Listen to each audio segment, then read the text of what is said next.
புதிய உதயம் 91.2 சமுதாய வானொலி நிலையம். நேயர்கள் கேட்கவிருப்பது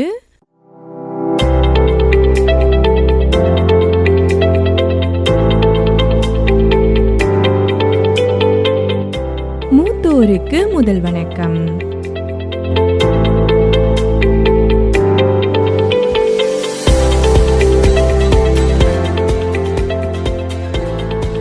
இந்திய அரசாங்கத்தின் சமூக நீதி மற்றும் அதிகாரமளித்தல் அமைச்சகம் துணையுடன் இந்திய சமுதாய வானொலி கூட்டமைப்பு வழிகாட்டுதலுடன் மாநில சமூக நலத்துறை மற்றும் நமது புதிய உதயம் 91.2 சமுதாய வானொலி இணைந்து ஒலிபரப்பு செய்யும் நிகழ்ச்சிதான் மூத்தோருக்கு முதல் வணக்கம். இந்த நிகழ்ச்சி முற்றிலுமாக மூத்த குடிமக்களுக்கான நலத்திட்டங்கள் குறித்த விழிப்புணர்வு நிகழ்ச்சியாகும். மூத்தோருக்கு முதல் வணக்கம் நிகழ்ச்சி மூத்த குடிமக்களுக்காக இந்திய அரசாங்கத்தால் வழங்கப்படும் நலத்திட்டங்கள் குறித்த விழிப்புணர்வை மக்களிடையே ஏற்படுத்தும் நோக்கோடு ஒளிபரப்பு செய்யப்படும் நிகழ்ச்சியாகும். மூத்தோருக்கு முதல் வணக்கம் நிகழ்ச்சியில் இதுவரை 12 அத்தியாயங்கள் வாயிலாக மூத்த குடிமக்களுக்கான நலத்திட்டங்கள் குறித்த பல பயனுள்ள தகவல்களை தெரிந்து கொண்டு வருகிறோம். அந்த வகையில் இன்று 13வது அத்தியாயத்தில் நமக்காக பல பயனுள்ள தகவல்களை வழங்குவதற்காக காத்திருக்கிறார்கள் பேத்தி லக்ஷ்மி மற்றும் தாத்தா பாரத். வாங்க நேயர்களே, நிகழ்ச்சிக்குள்ள போகலாம்.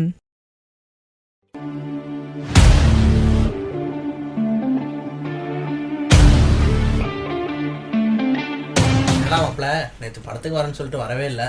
இல்லடா, நம்ம தெருவில் ஒரு தாத்தாக்கு ஒரு சின்ன ஒரு உதவி செய்ய வேண்டியதாயிடுச்சு.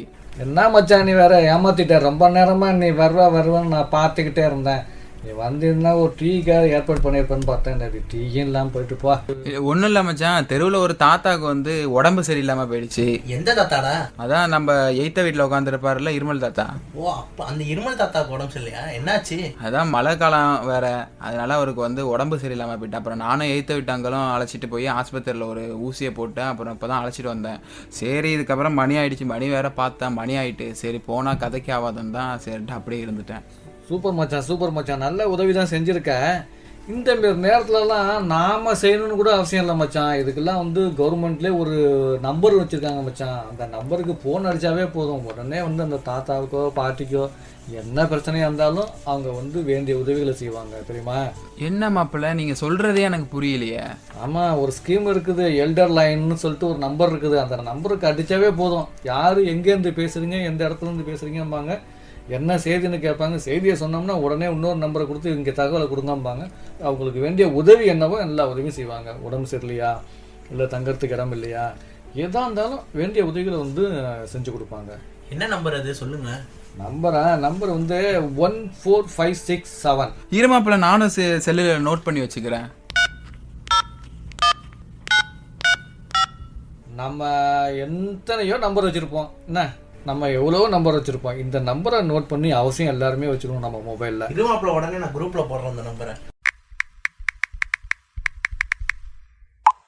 145667. நல்லா இன்னொரு ட்ரிப்பு சொல்கிறேன், கரெக்டாக எல்லாரையும் நோட் பண்ணிக்கோங்க. 145667.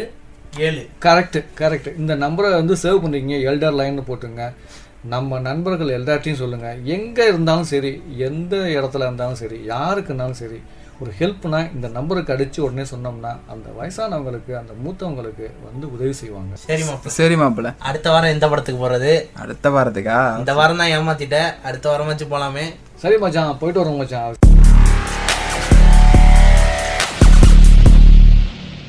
மூத்தோருக்கு முதல் வணக்கம். இந்திய அரசின் சமூக நீதி மற்றும் அதிகாரமளித்தல் அமைச்சகம், இந்திய சமுதாய வானொலி கூட்டமைப்பு, தமிழ்நாடு சமுதாய வானொலிகளின் கூட்டமைப்பு, தமிழ்நாடு சமூக நலம் மற்றும் மகளிர் உரிமைத்துறை இணைந்து வழங்கும் மூத்தோருக்கு முதல் வணக்கம் மூத்த குடிமக்களின் வாழ்க்கை தரத்தை மேம்படுத்தும் திட்டங்கள் குறித்த சிறப்பு தொடர் நிகழ்ச்சி. இன்று நாம் கேட்கவிருப்பது கமலா, சீக்கிரம் கதவை திறம்மா. இதோ வந்துட்டேங்க. அட, ஏங்க இப்படி மலையில நினைச்சுக்கிட்டு ஓடி வரீங்க? கொஞ்சம் மலை விட்டு வரலாம்ல. ஒரு முக்கியமான விஷயம் இருக்கு, அதான் மழையில நனைஞ்சாலும் பரவாயில்லன்னு ஓடி வந்துட்டேன். சரி இந்தாங்க டவலு. தலையை தவட்டுங்க. அப்பாடா, போய் இந்த மழைக்கு இதம்மா நம்ம 2 பேருக்கும் 2 டீ போட்டுட்டு வாமா. இதோ 2 நிமிஷத்துல போட்டு எடுத்துட்டு வரேனே. ஆமா, என்ன விஷயம், என்னன்னு கொஞ்சம் சொல்லுங்களேன். சொல்றேன், நீ டீ எடுத்துட்டு வாமா. மணி என்னாச்சுமா? 12 ஆயிட்டா இல்லையா? இல்லங்க, இன்னும் 4 நிமிஷம் இருக்குங்க. இந்தாங்க டீ, போட்டுட்டு வந்துட்டேன். உன் கையால டீ போட்டு குடிக்கிறதே ஒரு தனி ருசி தான். விஷயத்துக்கு வாங்க. ஒன்றும் இல்லைம்மா, வானொலியில இன்னைக்கு பகல் 12 மணிக்கு மூத்தோருக்கு முதல் வணக்கம்னு நம்மளை போல வயசானவங்களுக்குன்னு ஒரு தொடர் நிகழ்ச்சி ஆரம்பிக்கிறாங்க. அது நமக்கெல்லாம் ரொம்ப உதவியா இருக்கும்ல. அதுக்காக தான் நான் வேகமா வந்தது. அந்த ரேடியோவை ஆன் பண்ணுமா?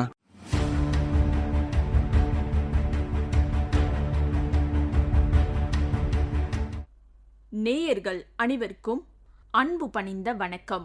அடல் வயோ அபியுதயா யோஜனா அடிப்படையில் உருவாக்கப்பட்ட திட்டம் அமைச்சகத்தின் நோக்கத்திற்காக சமூக வானொலி சங்கத்தால் சமூக நீதி மற்றும் அதிகாரமளித்தல் ஹமாரே புசிக் ஹமாரா அபிமான் அத்தியாயம் 13 முதியவர் இல்லம்.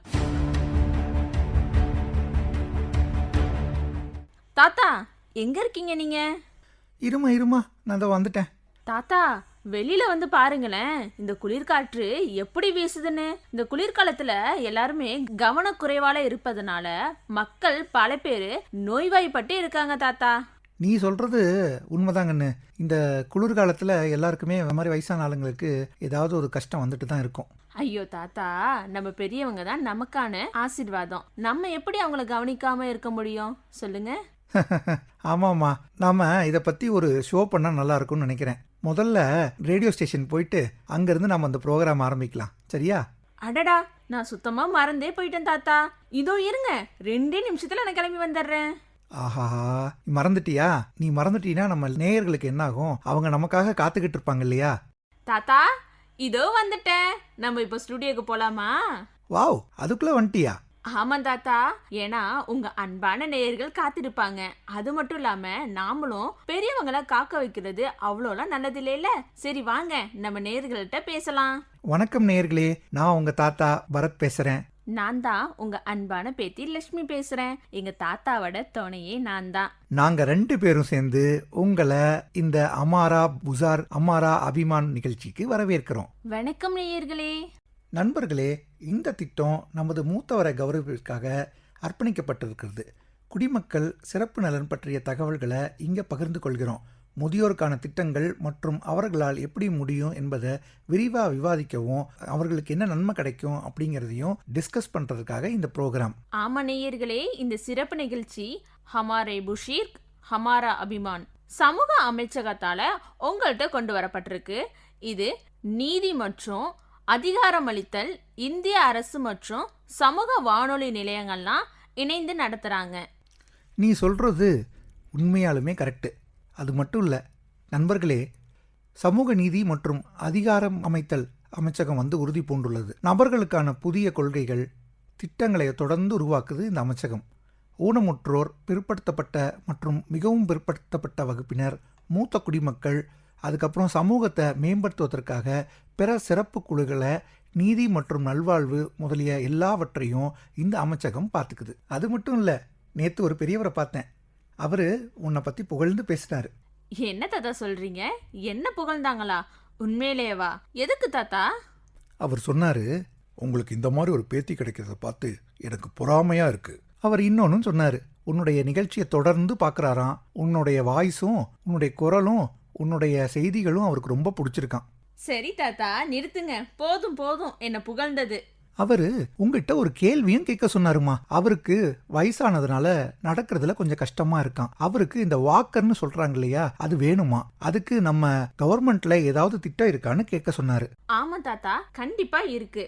அடல் வயோ அபியுதயா யோஜனா நிச்சயமா இவங்களுக்கு செய்யும். ஓ அப்படியா? அதை பத்தி எங்களுக்கும் சொல்ல. கண்டிப்பா சொல்றேன் தாத்தா.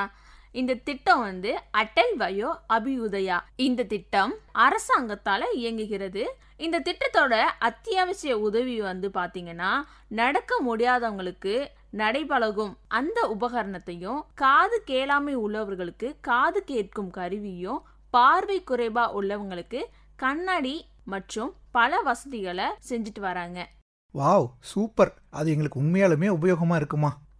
அது மட்டும் இல்லை தாத்தா, உங்களுக்கு வேற ஏதாவது சிக்கல் இருந்தாலும் 1456 இந்த நம்பருக்கு கால் பண்ணி பேசுங்க. நிஜமாலுமே இந்த நம்பர் பார்க்கறக்கு ஒரு மந்திரம் மாதிரி இருக்கு. ஈஸியா ஞாபகம் வச்சுக்கிறதுக்கு ஹெல்ப்ஃபுல்லா இருக்கும். அது மட்டும் இல்ல, அந்த நேத்து பார்த்தேன் இல்லையா, அந்த வயசானவர் சொன்னாரு, அவர் தனியா தான் வாழ்றாராம். அவருக்கு வீடு கிடையாதான். அவருடைய பசங்க எல்லாம் அவரை விட்டுட்டு போயிட்டாங்களாம்.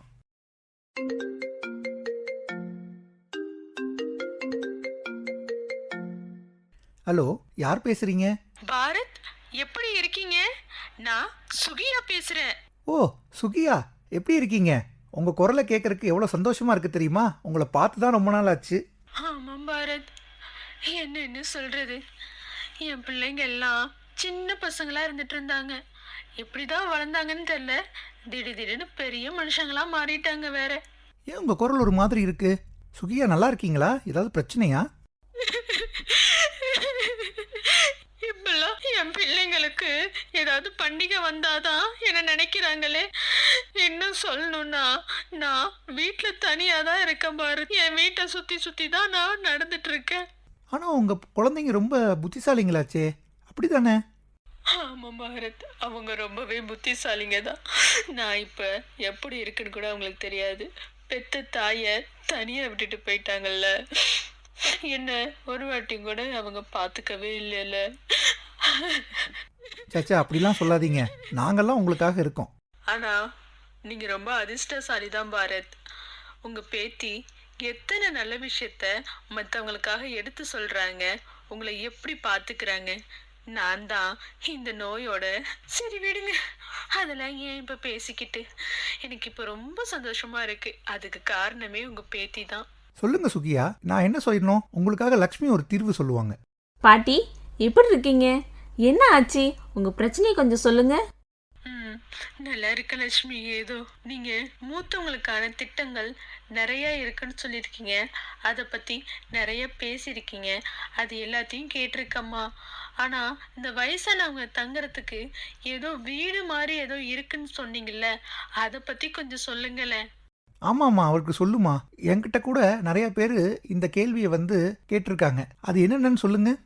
பாட்டி, அதுக்கெல்லாம் கவலையே படாதீங்க பாட்டி. நம்ம எஃப்எம் எப்போதுமே கேட்டுட்டுருங்க. அதுல நாங்க விரிவாவே சொல்றோம். முதியவர் இல்லம் இல்லைன்னா முதியவர் பராமரிப்புலன்னு கூட சொல்லலாம். இங்க பாத்தீங்கன்னா முதியவர்களுக்கு தேவையான அத்தியாவசிய சேவைகள் எல்லாமே இந்த இடத்துல கொடுத்துட்டு இருக்காங்க. அவர்களின் அன்றாட வாழ்வுல அவங்களுக்கு தேவையான வசதிகள் அந்த இடத்துக்கு குறிப்பாக வழங்க முடியாத முதியவர்களுக்காக இது உருவாக்கப்பட்டது. அவர்களின் குடும்பம், உதவி தேவை அல்லது போராடுறவங்களுக்கு முதியவர்களும் இருக்கு. இந்த இல்லம் பாதுகாப்பாகவும் இருக்கும், முதியவர்களுக்கு தேவையான எல்லா வசதிகளும் இருக்கும், அவங்களுக்கு ஆதரவாகவும் இருக்கும். நீ சொல்றது கரெக்டுமா. இது ஒரு அற்புதமான திட்டம். ஆனா இதுக்கான இடங்கள் எங்க இருக்கு? இங்க என்னென்ன ஃபெசிலிட்டிஸ் கொடுப்பாங்க? தாத்தா, முதியவர் இல்லத்துல பாத்தீங்கன்னா முதியவர்களோட ஆரோக்கியம், அவங்களோட பாதுகாப்பு, அப்புறம் அவங்களோட வாழ்க்கை தரத்தை ரொம்பவே கவனிச்சு பார்ப்பாங்க. முதியவங்களுக்கு தேவையான நிறைய வசதிகளும் கொடுத்துட்டு இருக்காங்க. அவங்களுக்கு தங்குற இடம்னு பார்த்தீங்கன்னா அவங்களுக்கு தனியா ஒரு அறையும் கொடுத்துட்றாங்க. உணவுன்னு பார்த்தீங்கன்னா அவங்களுக்கு சத்தான உணவும் சுத்தமான தண்ணியும் கொடுக்குறாங்க. அது மட்டும் இல்லாம அவங்களுக்கு மருத்துவமும் அங்கேயே பார்க்குறாங்க. அது மட்டும் இல்லாம வழக்கமா சுகாதார பரிசோதனையும் செய்யறாங்க. மருத்துவ மேலாண்மையும் அங்கேயே இருக்கு. அவங்களுக்கு அவசர மருத்துவ சேவை தேவைப்பட்டா டாக்டர் அவங்க இல்லாத பட்சத்திற்கு செவிலியர்களுக்கு உடனே கால் செஞ்சிருவாங்க. அவங்களோட சமூக மற்றும் மன ஆதரவுக்கு நிறைய பொழுதுபோக்கு நிகழ்ச்சிகளாக இசை, விளையாட்டு, யோகா மற்றும் திருவிழா மாதிரி கொண்டாடுவாங்க. அது மட்டும் இல்லாம அங்க பிறந்தநாள் நிகழ்ச்சியும் கூட கொண்டாடுவாங்க. ஆலோசனை சேவைகளும் இருக்கு. அந்த இடம் பாதுகாப்பா இருக்குமாமா? ஐயோ தாத்தா, உங்க பாதுகாப்புக்கு பஞ்சமே இல்லாத அளவுக்கு 24 மணி நேரமும் அங்க கேமரா மூலியமா உங்களை கண்காணிப்பாங்க. அது மட்டும் இல்லாம பயிற்சி பெற்ற ஊழியர்களும் அங்க இருப்பாங்க. உங்களோட கூடுதல் பாதுகாப்பா இன்னும் பாத்தீங்கன்னா மத நடவடிக்கைகளான பிரார்த்தனை இடங்களும் தனிப்பட்ட உதவி, அதாவது ஒருத்தவங்களுக்கு குளிப்பது மற்றும் உடை மாற்றுவது போன்றவற்ற உதவிகளும் கிடைக்கும். மருத்துவர் வருவதற்கான போக்குவரத்து சேவைகளும், அது மட்டும் இல்லாம நூலகம், இணைய வசதிகளும் கூட அங்க இருக்கு. ஆனால் லக்ஷ்மி, நான் கேள்விப்பட்டிருக்கேன் ஒரு சில நோய்வாய்ப்பட்ட முதியவர்களை நர்சிங் ஹோம்ஸ்க்கு அனுப்புகிறாங்க. அதுவும் நம்மளுடைய முதியோர் இல்லம் மாதிரி தான் இருக்குமா?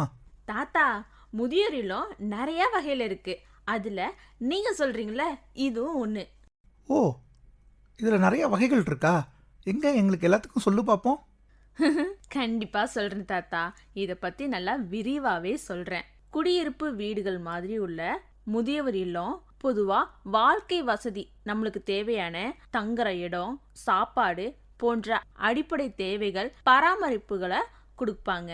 அதுவே முதியோர் இல்லம் அப்படிங்கிறது முதியவர்கள் ஏதாவது கடுமையான நோயில பாதிக்கப்பட்டிருப்பாங்க. அவங்களுக்கு தேவையான சிறப்பு வாய்ந்த மருத்துவர்களும், அவங்களுக்கு தேவையான மருத்துவ உபகரணங்களும், சிறப்பு பராமரிப்பா, அதாவது மருத்துவ பராமரிப்பா அவங்கள நல்லா பார்த்துப்பாங்க. புனர்வாழ் இல்லம் அப்படிங்கிறது முதியவர்களுக்கு ஏதாவது உடல் ரீதியான பிரச்சனைகளுக்கான அறுவை சிகிச்சை, அந்த காயத்திலிருந்து அவங்கள குணமாக்க சிறப்பு வாய்ந்த மருத்துவர்களும் அங்க இருப்பாங்க.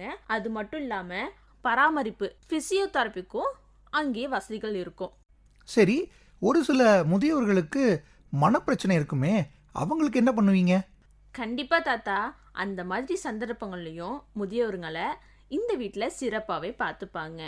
அது மட்டும் இல்லாமல் டிமென்ஷியா இல்லைனா அல்சைமர் போன்ற நிலைமையில இருக்கிற முதியவர்களையும் இந்த வீட்டில் நல்லா பார்த்துப்பாங்க. ஸ்பெஷலாக இதுக்குன்னு ட்ரைனரும் வச்சுருக்காங்க. ஸ்பெஷல் கேர் சர்வீஸும் இங்கே இருக்கு தாத்தா. அப்பாடா, இது ஒரு நல்ல விஷயம் லக்ஷ்மி. ஆமாம் தாத்தா, இந்த முக்கிய வசதிகளை இப்போது அனைவருக்கும் விழிப்புணர்வை ஏற்படுத்துவோம். யார் யாரெல்லாம் இந்த முதியோர் இல்லத்தில் தங்கலாம்? தாத்தா, முதியவர் இல்லம் எல்லா முதியவங்களையும் தான் வரவேற்கிறாங்க.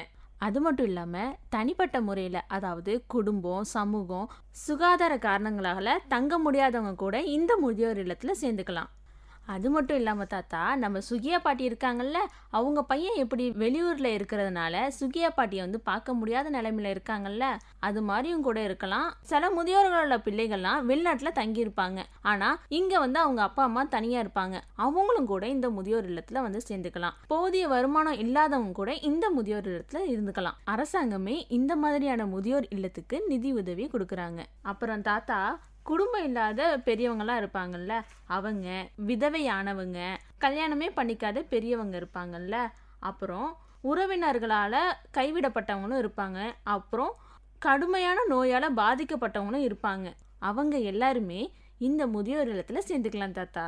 அப்புறம் தாத்தா, வழக்கமாக மருத்துவ கவனிப்பு இல்லாதவங்க, உடல் ஊனமுற்றவங்க, சக்கரை நாற்காலியை பயன்படுத்துகிறவங்க, இல்லைன்னா அடுத்தவங்க உதவியை எதிர்பார்க்குறவங்க, அவங்களுக்காக இந்த முதியோர் இல்லம் இருக்கு தாத்தா.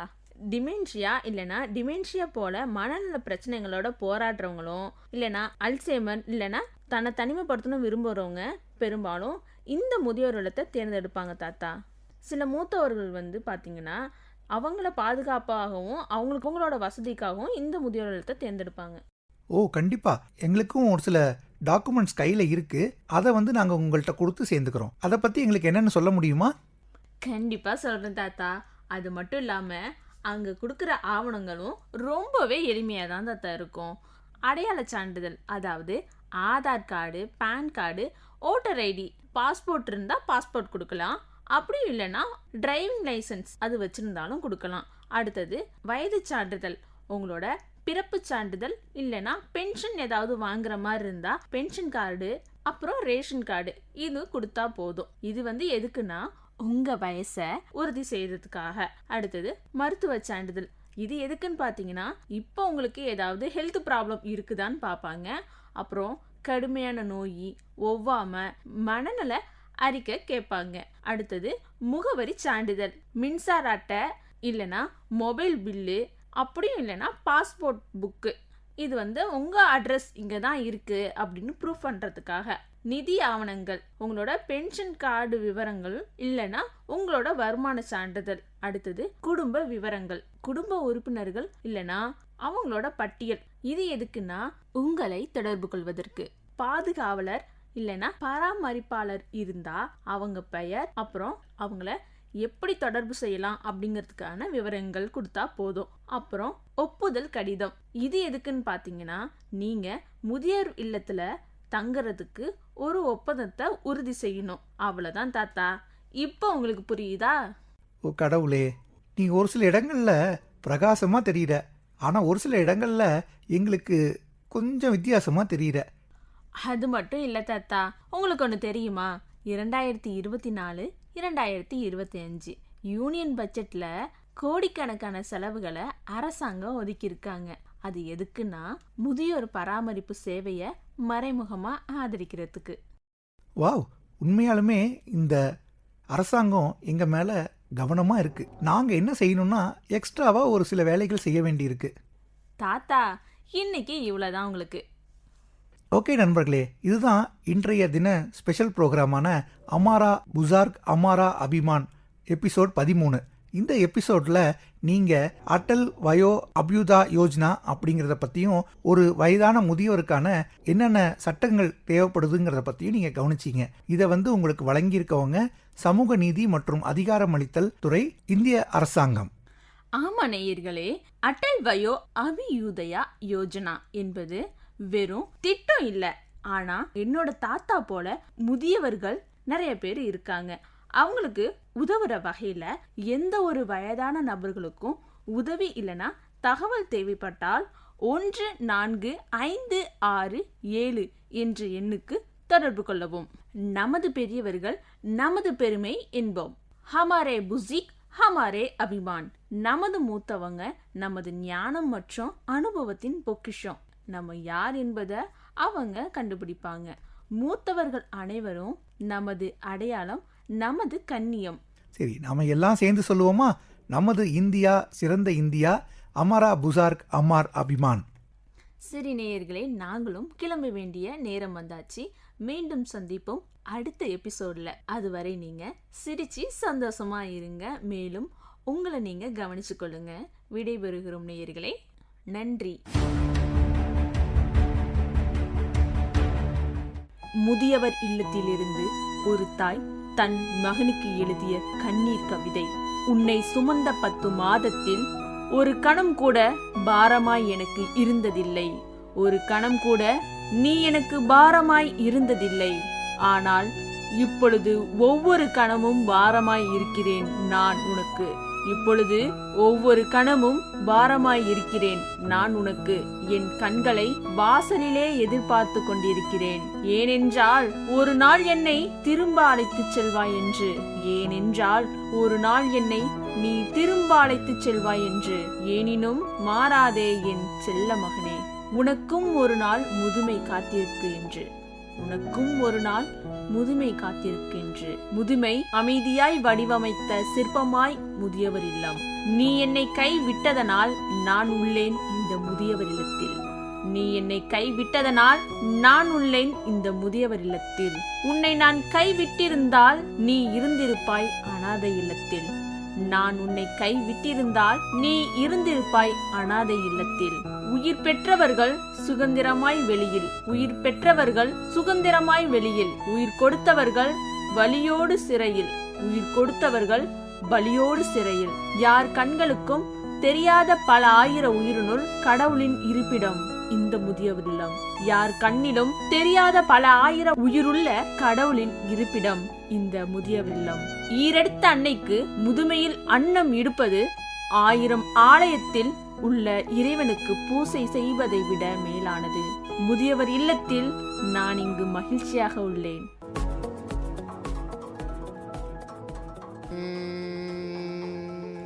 மூத்தோர் கையை பிடிச்சி நடந்தா குடும்பம் அழகாக மாறும்.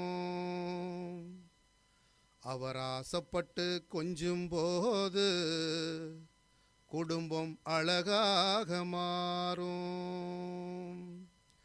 பார்க்கத்தான் ஆளு கொஞ்சம் தளர்வாக இருப்பாரு. பிச்சிப்பூ போலத்தான் எங்களையா சிரிப்பாரு. பார்க்கத்தான் ஆளு கொஞ்சம் தளர்வாக இருப்பாரு. பிச்சிப்பூ போலத்தான் எங்களையா சிரிப்பாரு. மூத்தோர் கைய பிடிச்சி நடந்தா குடும்பம் அழகாக மாறும். அவர் ஆசைப்பட்டு கொஞ்சும் போது குடும்பம் அழகாக மாறும்.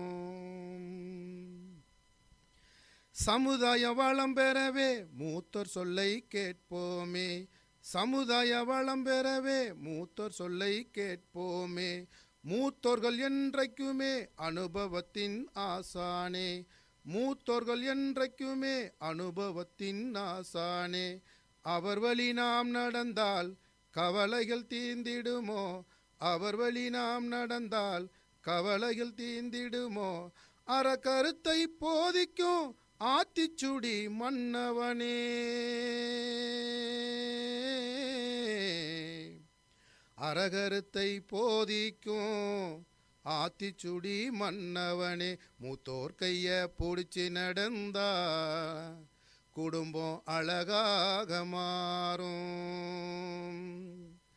பாடுபட்டு சேர்த்த பணத்தை பங்கிட்டு தான் கொடுப்பாரு.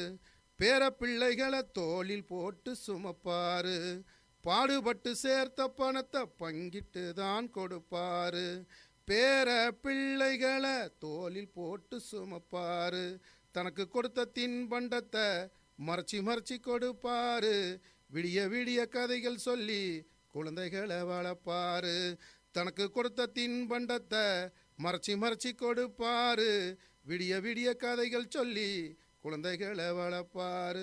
மூத்தோர்களை பத்திரமா பாதுகாக்க வேண்டும் ஐயா.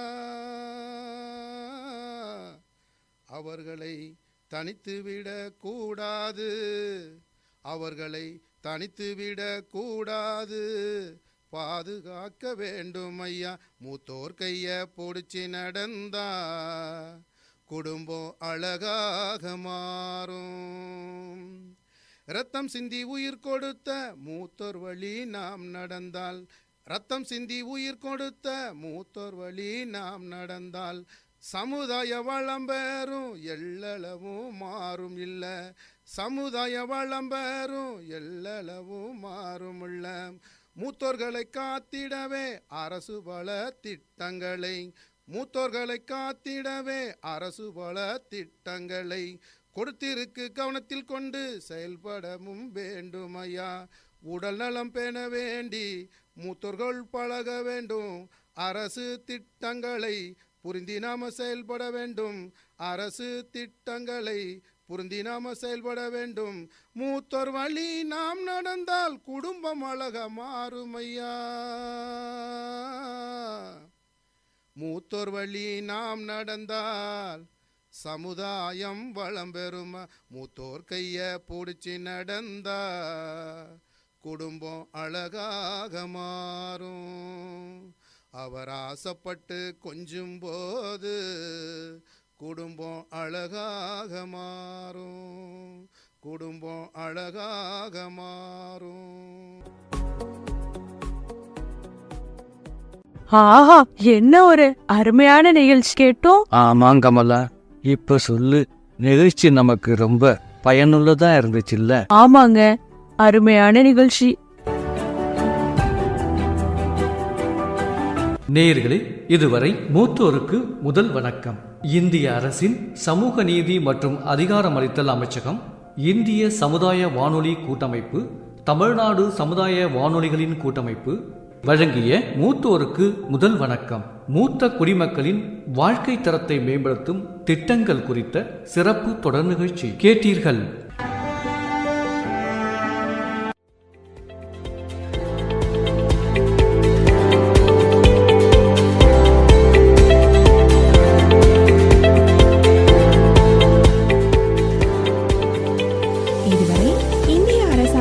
சமூக நீதி மற்றும் அதிகாரமளித்தல் அமைச்சகம் துணையுடன் இந்திய சமுதாய வானொலி கூட்டமைப்பு வழிகாட்டுதலுடன் மாநில சமூக நலத்துறை மற்றும் நமது புதிய உதயம் 91.2 சமுதாய வானொலி இணைந்து ஒலிபரப்பு செய்யும் நிகழ்ச்சியான மூத்தோருக்கு முதல் வணக்கம் நிகழ்ச்சியின் 13வது அத்தியாயத்தில் மூத்த குடிமக்களுக்கான நலத்திட்டங்கள் குறித்த பல பயனுள்ள தகவல்களை தெரிந்து கொண்டோம்.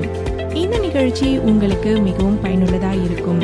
இன்று நீங்கள் கேட்டு தெரிந்து கொண்ட அனைத்து தகவல்களையும் உங்களுக்கு தெரிந்த முதியவர்களுக்கு தெரியப்படுத்தி அவர்களையும் பயன்பெற செய்யுங்கள்.